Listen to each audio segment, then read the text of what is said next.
अंतर्राष्ट्रीय महिला दिवस के अवसर पर मैं इस ज़माने से कविता के माध्यम से कुछ कहना चाहती हूँ। तो पेश है मेरी कविता वोकैबलरी। सुनो, तुम अब अपनी वोकैबलरी बदल लो। ये जो बात बात में बोल जाते हो, सदियों पुरानी खंडहर सी अपनी सोच के सारे राज खोल जाते हो। कहते हो हम तो बड़े प्रोग्रेसिव हैं, अपनी लड़की को जो चाहे पहनने देते हैं, अपनी बहू को बाहर जाके काम करने देते हैं, अपनी बहन को लड़कों से बात करने देते हैं।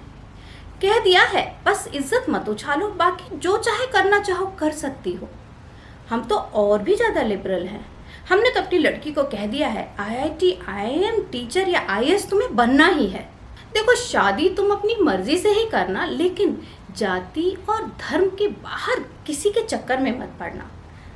शादी तुम अपनी मर्जी से ही करना, लेकिन जाति और धर्म के बाहर किसी के चक्कर में मत पड़ना। करने देते हैं, मना नहीं करते, जोर दे के कह दिया तुम यही करो। तुमको लगता है इन बातों से तुमने मुझे खूब ठगा है, लेकिन मैं भी करती हूँ सिर्फ अपनी ही मर्जी। तुम्हारी हुकूमत के इस आउटडेटेड दरबार में मैंने कभी नहीं डाली अर्जी। लेकिन तुमको लगता ऐसा नहीं है, क्योंकि मैं शब्दों में कुछ नहीं कहती, कभी प्यार से कभी लिहाज से चुप रह जाती हूँ, पर इसका ये मतलब नहीं कि खुद को छल जाती हूँ।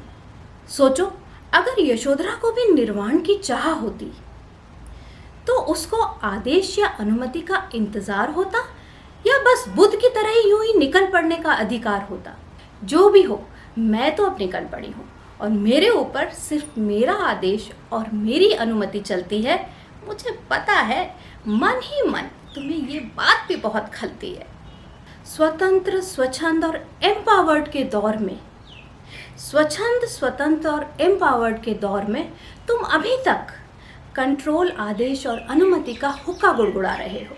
फेसबुक, मेटावर्स, इंस्टा और ट्विटर ना सही, कम से कम अब जीमेल तो डाउनलोड कर लो।